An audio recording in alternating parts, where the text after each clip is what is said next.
আসসালামু আলাইকুম।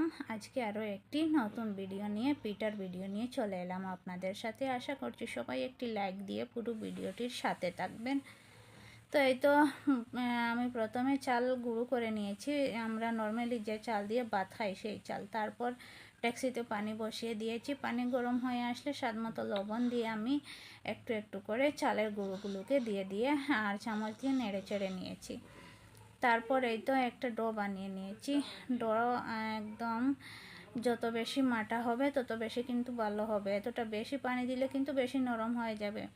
সে পরিমাণ মতো কিন্তু পানি দিতে হবে। তো যাই হোক, আমি ডোটা রেডি করে নিয়েছি। আর এইদিকে নারিকেল আমি আগেই ভাজা বসিয়ে দিয়েছিলাম, তো কিছুটা ভাজা হয়ে গিয়েছে। তারপর আমি এখানে পরিমাণ মতো চিনি দিয়ে দিয়েছি। চিনি দিয়ে আমি আরও কিছুক্ষণ নাড়াচাড়া করে ভাজা করে নেব। তো লো আছে, আমি চিনিগুলোকে ভালো করে ভাজা করে নিয়েছি। এই তো দেখতেই পারছেন। তারপর নামিয়ে নেব, নামিয়ে ঠান্ডা করে নেব।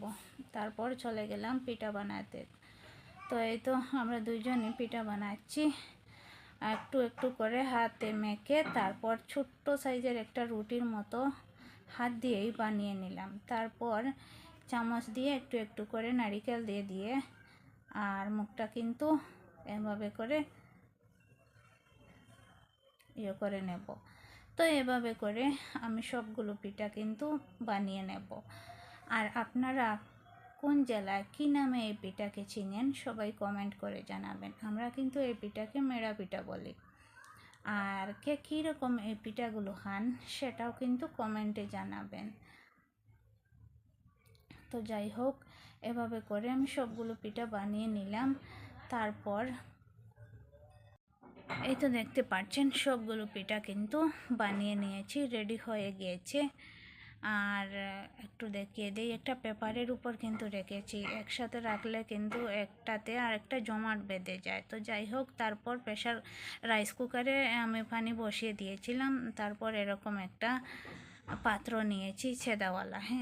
ওই পাত্র গরম হয়ে আসলে আমি একটা একটা করে সবগুলো পিঠা দিয়ে দেব।